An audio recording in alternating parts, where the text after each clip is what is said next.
नमस्कार. मालिकेच्या आजच्या भागामध्ये आपल्याला भूमीचं डोहाळ जेवण होताना पाहायला मिळत आहे. डोहाळ जेवणाचा हा जो सोहळा आहे तो आता महाजनांच्या घरी होणार आहे. नक्की आता डोहाळ जेवणाच्या कार्यक्रमामध्ये इकडे खूप मोठा गोंधळ होणार का, त्याचबरोबर पौर्णिमाचं आणखी कोणतं कारस्थान समोर येणार हे आपल्याला पाहायला मिळणार आहे. त्याचबरोबर रागिणीने तर खूप मोठा बॉम्ब फोडायचं ठरवलेलं आहे, म्हणून गेली 7 महिने तिने वाट बघितलेली आहे. म्हणजे जेव्हापासून तिला कळलेलं होतं तेव्हापासून तिने फक्त वाट बघत होती त्या क्षणाची, कारण तिला आकाशभूमीच्या आयुष्यामध्ये खूप मोठं वादळ आणायचं आहे. तर आता आकाश आणि भूमी ते वादळ कशा पद्धतीनं क्षमवणार आहेत ते आपल्याला पाहायला मिळणार आहे. त्यासाठी हा व्हिडिओ शेवटपर्यंत पहा. तर इकडे छान अशी तयारी चाललेली असते आणि अथर्व मानसी भांडत असतात. अथर्व म्हणत असतो की खरंच मला पुतण्या होणार आहे आणि त्याची मी खूप लाड करणार आहे, त्याची काळजी घेणार आहे. तेव्हा मानसी म्हणत असते की नाही, ती येणार आहे म्हणजे पुतणी येणार आहे असं मानसीचं म्हणणं असतं. तेव्हा त्या दोघांची भांडणं सुरू झालेली असतात. अथर्व म्हणत असतो की पुतण्या येणार आहे, मानसी म्हणत असते की ती येणार आहे, मी तिचे लाड करणार आहे. एवढं असं छान दोघांचं भांडण चालू असतं. तेव्हा आजी म्हणतात की काय रे, किती भांडताय तुम्ही दोघं जण, मला कळतच नाही आहे की तुम्हाला काय सांगायचं आणि कसं सांगायचं ते. असं आजी त्या दोघांनाही म्हणत असतात, त्यांना बोलत असतात. तेव्हा इकडे अथर्व आणि मानसी मात्र म्हणत असतात की तसं नाही आहे. तेव्हा राजा काका म्हणतात की अहो आई, ते दोघं काही भांडत नाही आहे, त्यांचा ना रोमांस चालू आहे, ते आपल्या समोर असं दाखवत आहेत. तेव्हा अथर्व मानसीला म्हणतो की हो का म्हणू, आणि दोघंही बोलत असतात. त्याचवेळी इकडे राजा काका म्हणतात की चालेल, मुलगी होणार आहे ना, चालेल, कारण माझी जी इच्छा होती ना ती पूर्ण झालेली नाही आहे. मला मुलगी हवी होती आणि मला मुलं झालेली होती, त्यामुळं माझी ती इच्छा तशीच अपुरी राहिलेली आहे. मग माझी ती इच्छा पूर्ण होईल, महाजनांच्या घरामध्ये कन्यारत्न येईल, असं राजा काका बोलत असतात. आणि मग आकाश, अथर्व, मानसी सर्वजण आता तिथं उभे आहेत आणि त्यांचं छान असं चाललेलं आहे. आणि त्याचबरोबर इकडे रागिणी मात्र शांतपणे असते.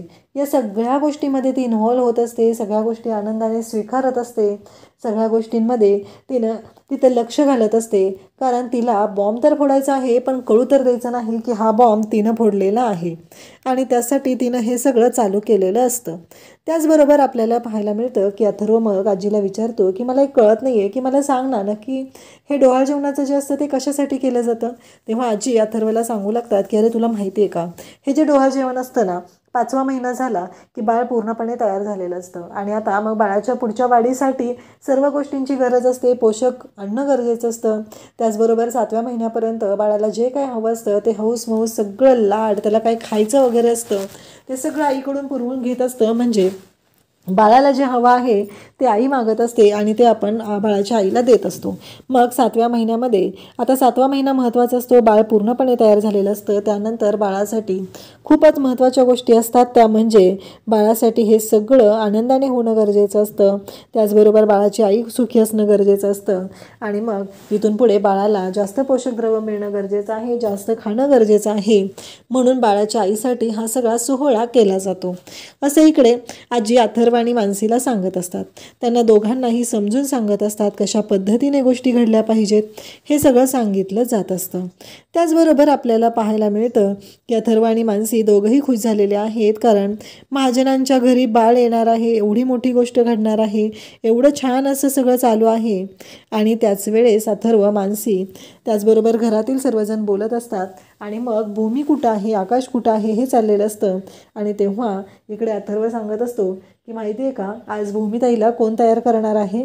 तेव्हा मानसी सांगते की हो, अथर्व भाऊजी स्वतः भूमिताईला तयार करत आहेत. मग हे सगळेजण बोलत असतात. त्याचबरोबर इकडे रागिणी पण सांगत असते की बाळाची वाढ व्यवस्थित होणं गरजेचं असते, बाळ अगदी सुखरूप आणि तंदुरुस्त होणं गरजेचं आहे, त्यासाठी ह्या सर्व गोष्टी घडत असतात. तर इकडे हे सगळं वरून ऐकत असतात ते म्हणजे पौर्णिमा आणि निलंबरी यांचा जो भ्रमाचा भोपळा आहे तो मी आज फोडणार आहे असं पौर्णिमा म्हणत असते. काहीही झालं तरीही हा भ्रमाचा भोपळा फुटलाच पाहिजे असं तिच्या डोक्यात सुरू झालेलं असतं, कारण हा जो आनंदाचा क्षण आहे तो मी यांच्या आयुष्यात येऊच देणार नाही असं तिने ठरवलेलं आहे. तर तिच्या डोक्यात हे सगळे प्लॅन सुरू असतात. त्याचवेळी निलंबरी त्याचबरोबर पौर्णिमा सर्वजण तिथं असतात आणि त्यांना दोघींनाही राग आलेला असतो. भूमीच्या आयुष्यातला हा आनंद जो आहे तो त्यांना नको असतो. भूमीच्या आयुष्यामध्ये दुःख आणायचं आहे, तिला दुःखी करायचं आहे, तिला त्रास द्यायचा आहे, हे सगळं चालू झालेलं असतं. आणि त्याचसोबतच इकडे अथर्व मानसी भांडत असतात. छान असं एन्जॉयमेंट चाललेलं असतं, कारण घरी सोहळा आहे, एवढा छान प्रोग्राम होणार आहे, सगळे आनंदात आहेत. आणि त्याचबरोबर इकडे आजी म्हणत असतात की हो, या सगळ्या गोष्टी छान होणं गरजेचंच आहे, हे मलाही माहिती आहे. आणि इकडे आकाश मात्र भूमीला छान तयार करत असतो. भूमीला तो भांगड्या घालून देत असतो. तेव्हा भूमीला म्हणत असतो की तुला काही त्रास होत नाही आहे ना गं भूमी, म्हणजे तू बरी आहेस ना, तुला कोणत्या गोष्टीचा त्रास होत नाही आहे ना, असं तो भूमीला विचारत असतो. भूमीशी छानपणे बोलत असतो. आणि त्याचसोबतच भूमीला तो तिचे लाड करत असतो. आणि भूमीला म्हणत असतो की ते दागिने आहेत ना, ते पण मीच घालून देणार आहे. भूमी म्हणत असते की तुला कळतंय का आकाश, सगळेजण हसतील माहिती आहे का आपल्याला खाली गेल्यानंतर, कारण हे इतकं चांगलं नाही आहे, असं भूमी आकाशला म्हणत असते. तेव्हा आकाश म्हणत असतो की काही नाही आहे. कसं आहे, डोहाळे काही फक्त बाळाच्या आईलाच लागतात का, बाळाच्या बाबांनाही डोहाळे लागत असतात. हे सगळं बोलणं सुरू असतं. आणि त्याचवेळी तो म्हणत असतो की काही झालं तरी मी कोणाचं काही ऐकणार नाही आहे, कारण या सगळ्या गोष्टी ज्या आहेत त्या मी अशाच पद्धतीने एन्जॉय करणार आहे, कारण बाळ आपलं आहे, बाळाच्या बाबतीतले सगळे निर्णय घेण्याचा अधिकार आपल्याला आहे. आणि बाळाच्या बाबतीत आपण खूप आनंदात असणार आहोत, हे सगळं तो बोलत असतो. भूमी इकडं खुश झालेली असते. भूमीलाही छान वाटत असतं. फायनली भूमीच्याही आयुष्यात आनंदाचे काही क्षण येत आहेत. भूमीलाही छान वाटत आहे. या सर्व गोष्टी जेव्हा घडत आहेत तेव्हा मात्र इकडे आकाश भूमीला छान तयार करत आहे. तो म्हणत असतो की बाळाच्या आईसोबत बाळाच्या बाबांनाही डोहाळे लागलेले असतात आणि बाळाच्या बाबांनाही या सर्व गोष्टी अशा पद्धतीनं हव्या असतात, हे बोललं जात असतं. आणि भूमी इकडं खुश आहे. आणि आकाश भूमीला मिठी मारतो आणि भूमीला म्हणत असतो की खूप गोड दिसतेस तू, असं तो भूमीला सांगत असतो. आणि इकडे भूमी तयार होत असते. आकाश म्हणत असतो की ही जी अंगठी आहे ना, ती तू घाल, म्हणजे असं काही दागिने असते तो तिला घालायला सांगत असतो. आणि त्यासोबतच त्याचं असं म्हणणं असतं की भूमी खूप गोड दिसतेस तू. आणि कसं आहे माहिती आहे का, हे छान असे आनंदाचे क्षण बाळ आणि बाळाच्या आई अशीच आनंदी असली पाहिजे, बाळाच्या जन्मानंतर पण सगळं व्यवस्थित असलं पाहिजे, असं आकाश भूमीला सांगत आहे. तो भूमीला म्हणत आहे की तू काळजी करू नको, सगळ्या गोष्टी आहेत त्या व्यवस्थितच होणार आहेत, असं तो भूमीला समजून सांगत आहे. आणि भूमीला म्हणत आहे की भूमी, सगळ्या गोष्टी आपल्या म्हणण्याप्रमाणे होणार आहेत. आणि भूमी पण मनात विचार करत असते. ती म्हणत असते की हो, अगदी बरोबर आहे, जे काही घडत आहे ते छान असं घडलं पाहिजे, असा विचार भूमीच्या डोक्यातही सुरू झालेला असतो. आणि त्यासोबतच भूमी म्हणत असते की खरंच आकाश, जे काही माझ्या बाबतीतलं सत्य आहे ते मला कळलेलं आहे, मी तुला ते सांगितलेलं नाही, परंतु जे काही घडत आहे ते मात्र खूपच भयानक असं आहे. आणि त्यासोबतच या सगळ्या गोष्टी ज्या घडत आहेत त्या अशा पद्धतीनं आहेत की मला ना आकाशला त्या गोष्टी सांगताही येत नाहीत. त्याचबरोबर आपल्याला पाहायला मिळतं की भूमी म्हणत असते की अशीच खुश मी राहिली पाहिजे. देवी आईच्या कृपेने माझ्यावरती आणि माझ्या बाळावरती जे काही संकट येणार आहे ते बाजूला गेलं पाहिजे. देवी आई आमच्या पाठीशी उभी राहिली पाहिजे, हे सगळं चालू असतं. आणि त्याचबरोबर भूमीच्या मनात हे विचार चालू असतात. आकाश म्हणत असतो की हो, मला ना सगळं व्यवस्थित पाहिजे, आपलं बाळ सुखरूप असलं पाहिजे, तू सुखरूप असली पाहिजे, आपल्याला कोणाची नजर नको लागायला, असं आकाश बोलत असतो. आणि त्यासोबतच या गोष्टी जेव्हा घडत असतात तेव्हा आकाश भूमीला समजावतही असतो, कारण आकाशला हे जे सगळं आनंदी वातावरण आहे त्याच्यामध्ये अजिबात कोणी मिठाचा खडा टाकायला नको आहे असं वाटत असतं. कारण ह्या आनंदी वातावरणामध्ये जे घडत आहे ते खूप छान आहे. आकाश भूमी दोघं बोलत आहेत आणि आपल्याला बाळ होणार आहे, हा जो आनंद आहे, हा जो सोहळा आहे, ते दोघंही एन्जॉय करत आहेत. आकाश भूमीला म्हणतो की चल आता आपण खाली जाऊया, असं म्हणत आकाश भूमीला घेऊन जाणार असतो. त्यासोबतच इकडे आकाश आणि भूमी यांच्यामध्ये जे काही चालू आहे त्यामुळं ते आनंदात आहेत. आकाश भूमीची छान अशी काळजी घेत आहे. भूमीला त्याने इतकं छान असं तयार केलेलं आहे. भूमी अगदी रूपवान नक्षत्रासारखी दिसत आहे. आणि इकडे आकाश भूमी हे सगळं जे करत आहेत ते मनापासून करत आहेत. आकाश भूमीला खूप छान वाटत आहे. तर आकाश भूमीचा हा जो सोहळा आहे तो एन्जॉय करण्यासाठी ते अथर्व आणि मानसी खूपच तयार झालेले आहेत. तर आकाश भूमीला म्हणतो की चल. भूमी मात्र मनात थोडीशी घाबरून असते, एक धाकधूक सुरू असते की सगळं व्यवस्थित होईल ना, कारण या सगळ्या गोष्टी ज्या घडत आहेत त्या खूपच भयानक आणि विचित्र अशा आहेत. सगळं व्यवस्थित होईल ना हा प्रश्न पडलेला असतो. आणि त्यासोबतच इकडे आता सगळे खाली आलेले आहेत. मानसी त्यांना ज्यूस वगैरे देत आहे, त्यांच्या नाश्त्याचं पाहत आहे आणि आकाश भूमीला घेऊन खाली आलेला असतो. भूमी छान तयार झालेली असते आणि सगळेजण बोलत असतात. त्याचबरोबर आजी मात्र भूमी आणि आकाशकडे पाहून खूप खुश होतात. भूमी छान दिसत असते, अगदी नक्षत्रासारखी भूमी दिसत असते आणि आकाश भूमीला घेऊन आलेला आहे. आणि अथर्व आणि मानसी त्यांना मात्र चिडवत असतात. आज भूमिताई एवढी छान का दिसत आहे माहिती का, कारण आकाशने स्वतः भूमिताईला तयार केलेलं आहे म्हणून भूमिताई एवढी छान दिसत आहे असं म्हणत अथर्व शिट्ट्या वाजवायला सुरुवात करतो. अथर्वला तर आनंद झालेला असतो आणि हे सगळं छान पद्धतीनं घडलेलं असतं. या सगळ्या गोष्टी खूप छान अशा असतात. आणि त्याचबरोबर इकडे मानसी अथर्व चिडवत असतात. आज भूमिताईला तयार केलेला आहे, आकाशने तयार केलेलं आहे म्हणून भूमिताई एवढी छान दिसत आहे. सगळेजण खुश झालेले असतात. तेव्हा आकाश म्हणत असतो, कसं आहे माहिती आहे का, तुमच्या दोघांचं लग्न पण आमच्या बरोबरच झालेलं होतं ना, मग तुमच्याकडून आम्हाला मिळू द्या ना बातमी, कारण हे डोहाळे जेवण वगैरे साजरं करायचा आनंद आम्हाला पण घेऊ द्या. हे सगळं बोलणं सुरू झालेलं असतं. आणि त्यासोबतच इकडे पाहायला मिळतं ते म्हणजे आकाशला आणि भूमीला, कारण सगळेजण चिडवत असतात. आणि त्यासोबतच आकाश म्हणतो की मी बसवतो ना भूमीला, आता कशाला, मी तयार केलं आहे म्हणजे मीच बसवतो भूमीला. हे सगळं चालू झालेलं असतं. आणि इकडे रागिनी म्हणत असते की खरंच भूमी खूप गोड दिसते, तुझ्या चेहऱ्यावरती ते तेज आलेलं आहे. हे सगळं घडत असतं. आणि त्यासोबतच इकडे पाहायला मिळतं की भूमी जी आहे ती खूप खुश आहे. एवढा छान असा आनंदाचा सोहळा आहे आणि भूमीचं डोहाळे जेवण साजरं केलं जात असतं. सगळेजण तिथं एन्जॉय करत आहेत, काही बायका आलेल्या आहेत आणि हे सगळं घडत असतं. त्यासोबतच इकडे आकाश मात्र आता अथर्व आणि मानसीला चिडवण्यापासून थांबत नाही. राजा काका पण इकडे आकाशची साथ देत असतात. आकाशला म्हणत असतात की काळजी करू नकोस, बरोबर आहे. आणि आकाश बोलतोय ते अगदी बरोबर आहे, कारण काहीही झालं तरीही हा आनंदाचा सोहळा आहे आणि बरोबर आम्हालाही हा एन्जॉय करता आले पाहिजे. आणि अथर्व, मानसी, तुमच्याकडूनही आम्हाला अशीच बातमी लवकरच हवी आहे. हे बोलणं सुरू असतं. आणि मग भूमीला आता तिथे झोपाळ्यावरती बसवलं जातं. भूमी छान तयार झालेली आहे. आकाश तिची सगळी काळजी घेत असतो आणि त्यासोबत सगळी तयारी झालेली असते. आणि आता पुढचे खेळ सुरू होणार असतात ते म्हणजे बर्फी आणि पेढा. 2 वाट्यांमध्ये बर्फी आणि पेढा ठेवलेला असतो आणि आता त्यातली एक वाटी सिलेक्ट करायची असते आणि त्यामध्ये जी वाटी असेल, म्हणजे बर्फी मी निघाली तर मुलगी होणार असं तिथे भाकीत ठरलं जात असतं. आजी इकडे रागिनीला सांगत असतात की रागिनी, अगं तू ओटी भरून घे, आपल्या घरची जी ओटी आहे ती भरून घे, आधी खणा नारळाने तिची ओटी भर. आणि ह्या सगळ्या गोष्टी आजी सांगत असतात आणि आजींचं असं म्हणणं असतं की ओटी भरून घे आणि मग सगळं छान होईल. त्याचबरोबर भूमीला आजी म्हणतात की हा जो अंगारा आहे तो तुला आठवतोय का, त्या मंदिरात दिलेला होता तो अंगारा मी आणलेला होता आणि त्यांनी सांगितलेलं होतं की 7वा महिना लागला की हा अंगारा लावून घ्यायचा आहे. मग हा अंगारा मी तुला लावते, आज तो पहिला दिवस आहे, म्हणजे हा अंगारा लावला की बाळ आणि बाळाची आई दोघंही सुखरूप असणार आहे. हे सगळं बोलणं चालू असतं. आजी भूमीला सांगत असतात, भूमीला म्हणत असतात की हे सगळं व्यवस्थित होणार आहे, तू अजिबात काळजी करू नकोस असं आजी भूमीला समजावत आहेत. आणि इकडे भूमीला म्हणत आहेत की तू अगदी बिंदास्त राहा. आणि मग आता रागिनी ही भूमीची ओटी भरायला गेलेली आहे आणि रागिनीकडून पहिली ओटी भरली जात असते आणि ती म्हणजे घरची ओटी आहे आणि घरची ओटी भरली जात आहे. रागिनी पण आनंदाने भूमीची ओटी भरत आहे. तिच्या मनामध्ये पाप आहे, परंतु आता ओटी भरताना तर ती मनापासून भरत आहे, कारण 7 महिने आता भूमीची चोरोटी भरल्यानंतर परत ओटी भरलेली नसते आणि आता 7व्या महिन्यात ओटी भरण्याचा हा जो कार्यक्रम असतो तो चालू असतो. आणि मग भूमी पण खुश आहे. आजींनी भूमीला तो अंगारा लावलेला आहे आणि त्यासोबतच भूमीलाही आनंद होत आहे. एवढ्या सगळ्या गोष्टी घडत असतात. एवढं छान असं घरातलं वातावरण आहे, सगळे खूप आनंदात आहेत. भूमीही तेवढीच खुश झालेली आहे.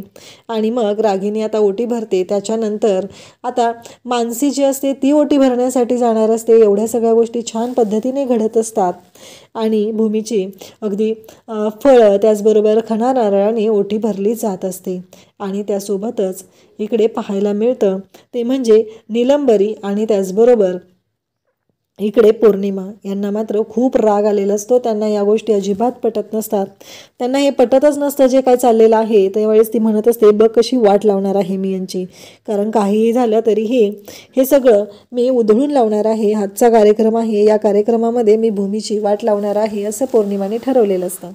आता 2 वाट्या, म्हणजे एका वाटीमध्ये पेढा आणि एका वाटीमध्ये बर्फी असते आणि ते घेऊन मानसी तिथं आलेली असते आणि मानसी ते देत असते आणि सांगत असते की यातनं एक वाटी सिलेक्ट करायची. म्हणजे आपण तिथे भाकीत ठरवणार असतो की नक्की काय होणार, बाळ काय असणार आहे, मुलगा असणार आहे का मुलगी असणार आहे, याचं भाकीत ठरवण्यासाठी हे सगळं चाललेलं असतं.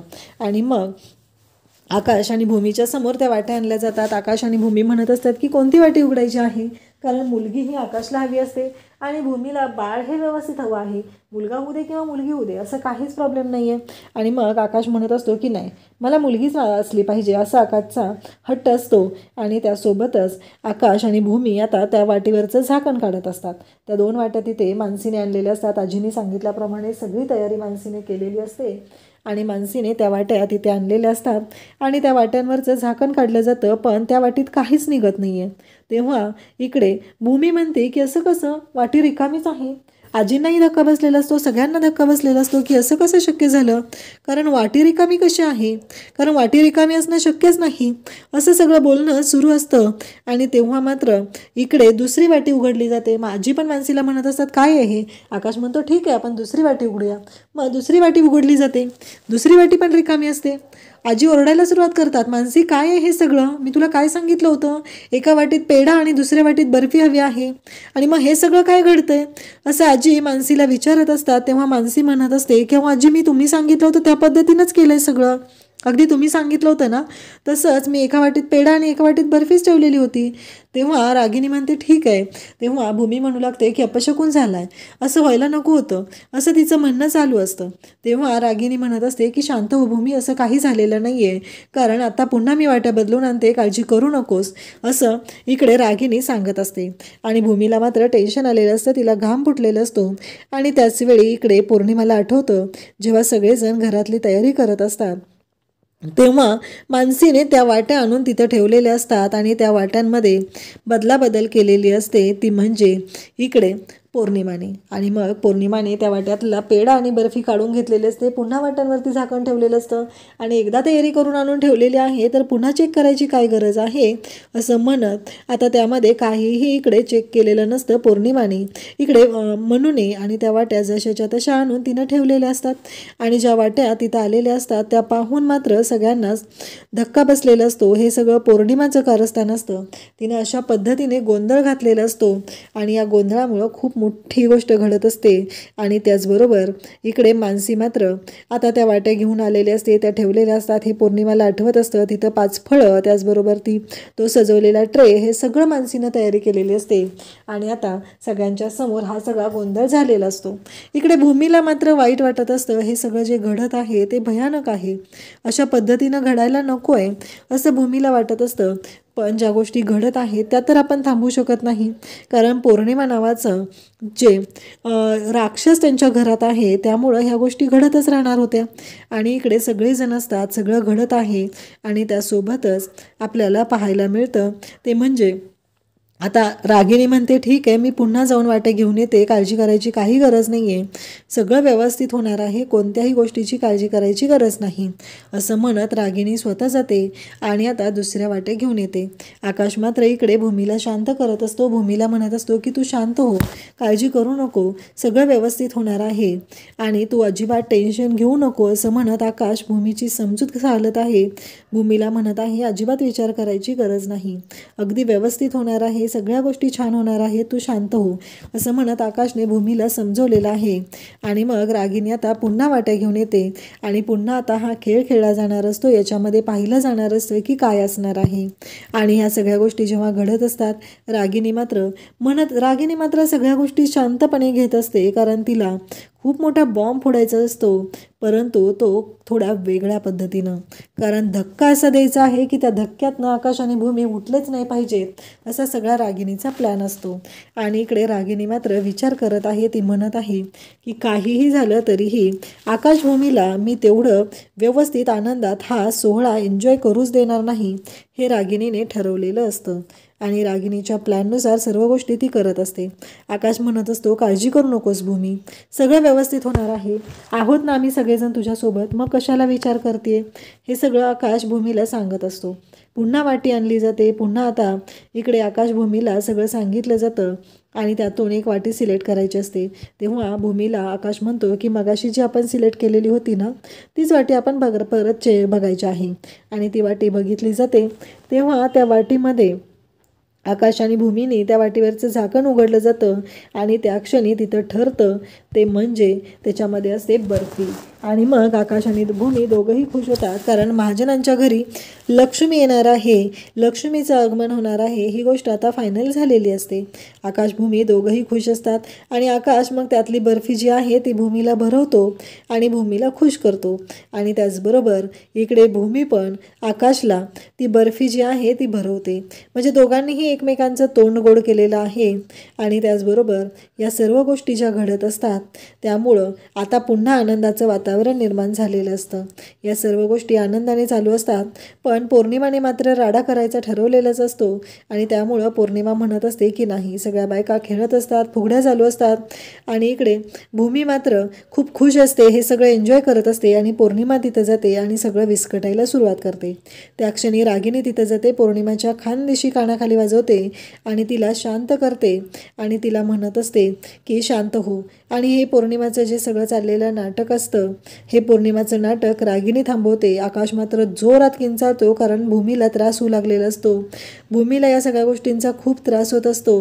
आणि मग आकाश जोरात पौर्णिमावरती किंचाळतो आणि पौर्णिमाला म्हणतो की बस झालं, आतापर्यंत मी खूप ऐकून घेतलेलं आहे, पण यापुढं नाही, यापुढे एक शब्दही ऐकून घेणार नाही. भूमीच्या बाबतीत जर असं काय होणार असेल तर मी शांत राहणार नाही, असं म्हणत आकाश जोरात ओरडलेला आहे.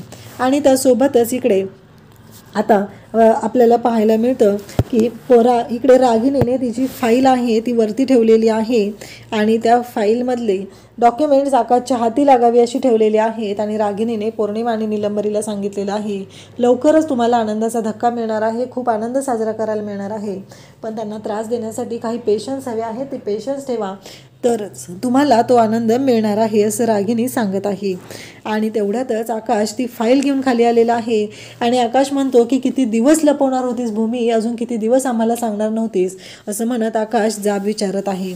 आता भूमी जेव्हा आकाशला हे सत्य सांगणार तेव्हा आकाश आणि भूमी पुन्हा एकत्र येणार आणि इकडे रागिणीचा डाव फसणार आहे. अशाच अपडेटसाठी चॅनलला सबस्क्राईब करा. थँक्यू.